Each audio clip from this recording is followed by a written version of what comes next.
Tuhan bersamamu.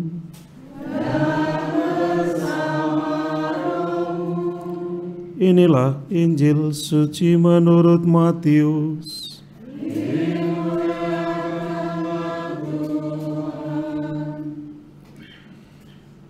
Sekali peristiwa, datanglah murid-murid Yohanes kepada Yesus dan bertanya, "Kami dan orang Farisi berpuasa, tetapi mengapa murid-muridmu tidak?"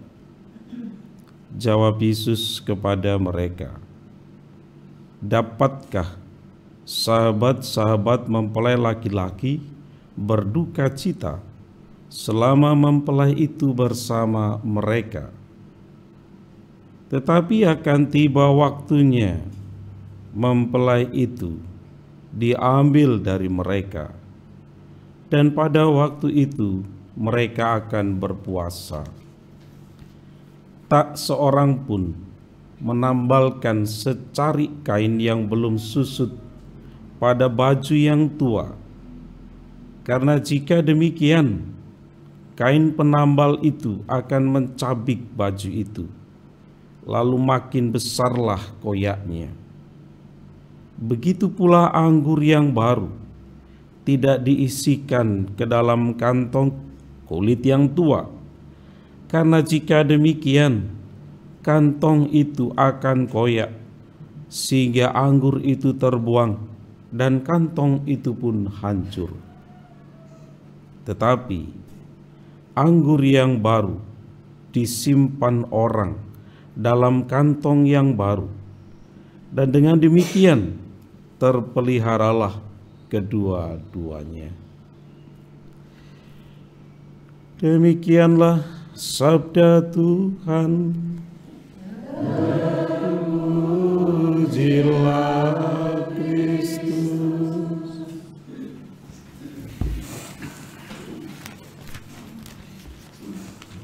Bapak Ibu saudara-saudari yang terkasih di dalam Tuhan, kalau bicara tentang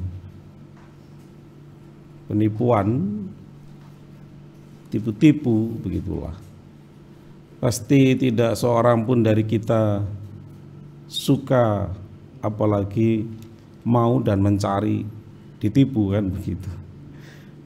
Kita tidak suka itu.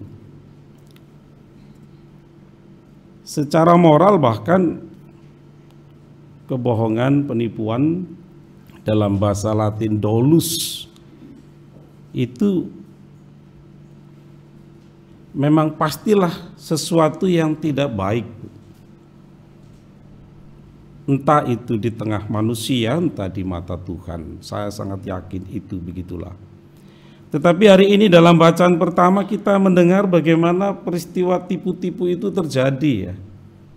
Dan menariknya di sana ada ungkapan seperti ungkapan yang mengafirmasi, meneguhkan bahwa sekalipun itu tipu-tipu, penipuan, tetapi itu sah begitulah. Ketika Yakub berkata kepada Ishak, "Karena Tuhan Allahmu membuat aku mencapai tujuanku." Kalaupun caranya ini sekali lagi dengan kebohongan, tipu-tipu. Saya hanya sekedar mendengar cerita begitulah, katanya tak jarang misalnya dulu orang berpacaran itu sedikit banyak tipu-tipu juga katanya, ya. Bapak Ibu yang tahu lah, ya. Pokoknya selama pacaran kan sayang sekali, kan begitulah, begitulah. Nah, setelah menikah sayangnya sekali, begitulah. Saya tidak tahu persisnya bagaimana, ya. Tapi suatu hari dalam hal tipu-tipu ini memang bisa bertanya pada Romo Herman dan teman-teman, karena kebetulan dia cerita kemarin tentang guru yang digugu dan ditiru, kan begitu. Dan dalam hal tipu-tipu itu kadang-kadang Romo-Romo itu jago-jago juga, begitulah. Di seminari suatu hari itu ada seorang frater datang ke rafter kamar makan. Kita tahu kenikir lah ya, itu kan memang enak dimakan. Tapi tidak semua orang Batak tahu kenikir itu apa dan rumput yang lain apa, kan begitu ya Ustaz Edit ya. Saya tidak tahu lah yang dari tanah Batak begitu. Frater ini membawa kenikir itu ke meja makan, dicuci bersih. Ini frater abang tingkatnya Romo Herman sepertinya. Lalu setelah itu ditaruh di meja. Kemudian dia makan. Frater yang lain lihat lalu, enak enak, ikut makan, icip, iya enak begitu. Habislah kenikir pada hari itu. Esoknya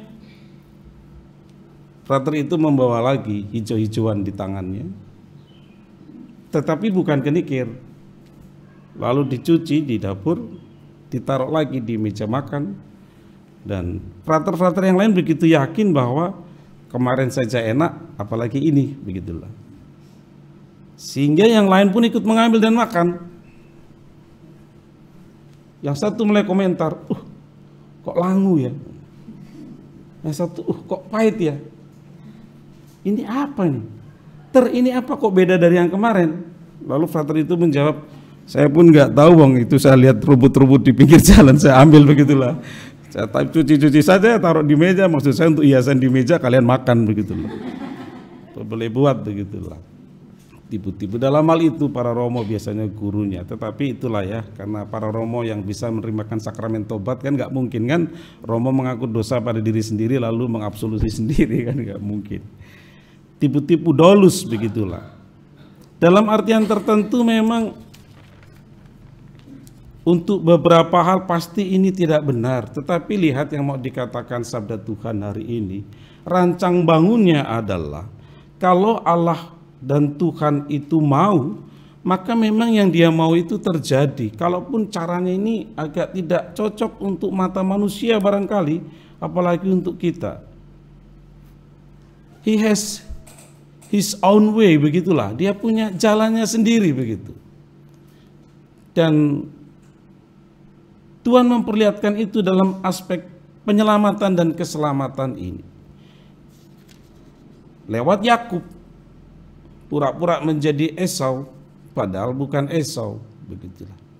Tapi intinya janji keselamatan dan janji sebagai bangsa terpilih itu berlanjut, berlangsung terus. Bahkan berkatnya sampai kepada kita. Jadi kita menerima rahmat keselamatan janji Abraham ternyata lewat peristiwa penipuan Yakub, begitu. Tapi di belakang itu ada Tuhan Allah yang mengasihi manusia, begitu.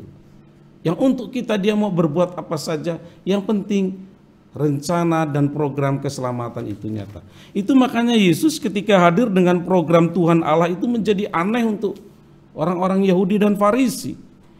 Di mata orang Farisi dan Yahudi untuk menjadi selamat ada program hukum yang harus diikuti. Program hukumnya adalah berpuasa, begitulah. Juga untuk murid-murid Yohanes, begitulah. Tetapi Yesus ternyata punya program sendiri. Programnya itulah yang disebut dengan program pokok anggur baru itu. Kasih yang diungkapkan tidak lagi secara ritual saja, tetapi harus nyata dalam kehidupan itu. Jadi yang diutamakan bukan lagi penampakan lahiriah, tetapi kesatuan antara ungkapan lahiriah dengan isi batinnya, sehingga apa yang diimani itu dihidupi, apa yang dihidupi itu didoakan. Dan itu kesatuan liturgi gereja sebetulnya, menyatukan antara ritus iman sekaligus juga dengan perutusan. Tuhan memberkati kita.